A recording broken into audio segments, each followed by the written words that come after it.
Halloween franchise has a continuity issue. Not talking about the story. We're talking about the masks of Halloween. Halloween, Halloween, Halloween. And not those masks. We're talking about the many faces of the iconic slasher, Michael Myers.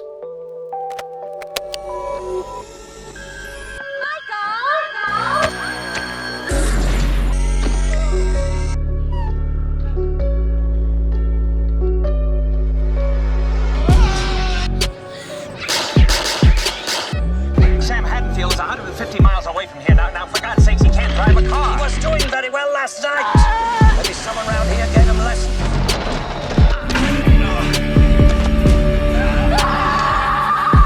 Boogeyman.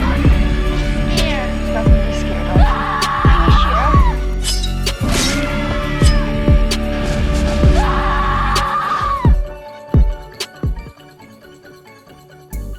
Halloween, the one that started a franchise. And it's disputed whether or not this or the original Black Christmas started the entire slasher genre. Michael Myers is known for wearing his mask, which is actually a Captain Kirk Star Trek Halloween mask that they had gotten rid of the sideburns and painted white. I love how the eyes are dark, especially when Dr. Loomis talks about his eyes being black. The blackest eyes. The devil's eyes. This mask looks great in all kinds of different lighting. This mask is going on top, without a doubt. Michael Myers in Halloween 1978 was played by Nick Castle. In Halloween 2, Warlock would be taking on that role, and the original mask would be used. It was kept with Deborah Hill inside a shoebox underneath her bed, and she was a known smoker.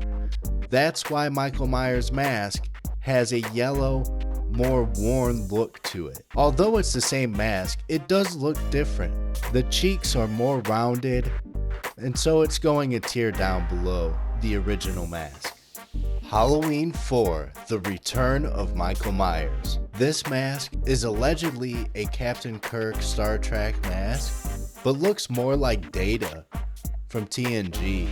I do appreciate the sad looking face, but not the slick back hair. The hair not being messed up on Michael Myers. When I picture a psychopath putting on a mask and becoming the shape, I don't picture them slicking the hair back like they're on the front of a GQ magazine. The eyes are black, and I really do appreciate that. He's still going down in C. There's a scene in part 4 where apparently they were working late into the night and someone had grabbed the wrong mask and put it on the actor. This should have never happened. This is gross negligence. Let's just say you have 5 people on set. You're telling me all 5 people decided not to say anything when seeing the incorrect mask in the shot, and there was probably more than one take. This is absolutely unacceptable. This mask is trash. It's going in the D list. Halloween 5, The Revenge of Michael Myers. Again, we have the original mask being shown on the cover, but this mask was actually a cast of Greg Nicotiro's face. So it has a longer nose. The hair is kind of messed up, but it's also like slicked back at the same time. They never tuck the neck part into the shirts, and it just makes the mask overall look weird. I don't like this mask. I think it's one of the weaker ones in the franchise for sure. I think this one also goes in the C tier. I don't think it's absolutely dreadful, but it's C list for sure. The Curse of Michael Myers. This was the last film in what's now known as the Thorn trilogy, which really went nowhere, didn't make a lot of sense, but it has one hell of a mask. This mask is actually everything I wished the other masks would be later in the franchise. I really feel like this mask reminds me of Michael Myers enough with taking its own liberties in recreating the look. The messed up hair, the dark eyes. This mask looks cool. I don't think it's S tier, but it's definitely A. Now it's time for some H2O. There were 4 masks altogether in this film, one of them being a CGI mask that looks absolutely horrendous and is definitely going into the bottom tier. The first mask resembles the Cursed mask and was made by John Carl Buechler. I think this mask looks pretty good, especially because the Cursed mask looks so well and is the best one used, but is only in the film for a brief moment. The next mask is known as the K&B mask. This mask looks awful.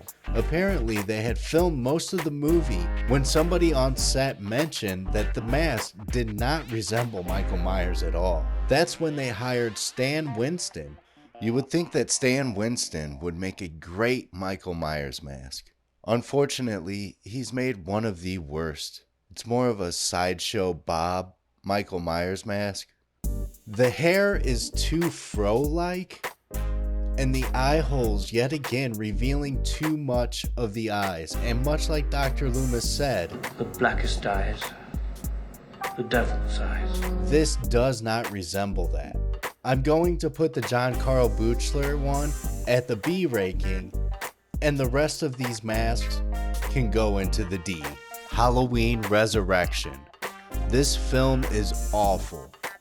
Not only is it awful, it has one of the worst Michael Myers masks I have ever seen.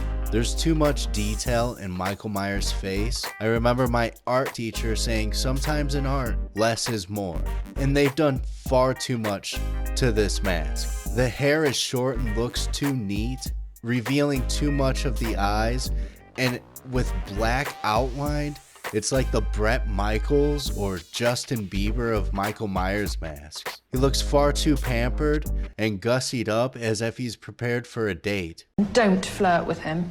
I'm not going to.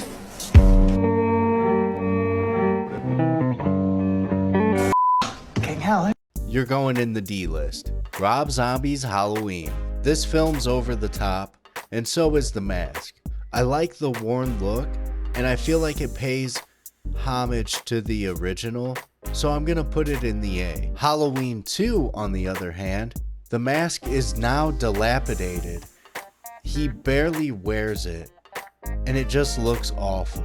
I understand the creative freedom that Rob Zombie wanted with this sequel, and how he tried to do his own thing, but this mask is low tier.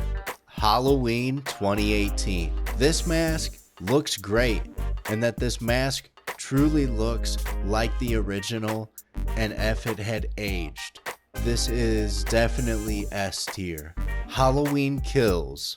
I like it overall. I just feel like this is a perfect opportunity. Maybe even Halloween 2 was a perfect opportunity to have the mask melted to his face and maybe have changed his look forever. And maybe that way we wouldn't have this variety of Michael Myers masks. Even Friday the 13th franchise kept continuity with Jason's mask. Even where he took the axe to the head, there was always that chip or that nick on the outside of the hockey mask. And Freddy Krueger, they always had his face, even though there were a few liberties you could take there with his design of being burned. You still had Robert Englund consistently playing him, and maybe that's another problem with Halloween, is that they didn't have an actor that could consistently play Michael Myers. But I think overall the mask looks good. I'm giving it an A. I think I was too harsh on Data Michael Myers. I'm gonna push him up to B. His eyes are dark, and besides the slick back hair, they really did at least try to make this look like the original. I also do understand that as we do new transfers of these films onto 4K, we're going to notice the subtleties that we weren't supposed to. But us being horror fans, we want to see all the details we can. And because of that, maybe we'll see the eyes a little more. The blackest eyes. The devil's eyes. How do you think we did rating the Halloween Michael Myers mask?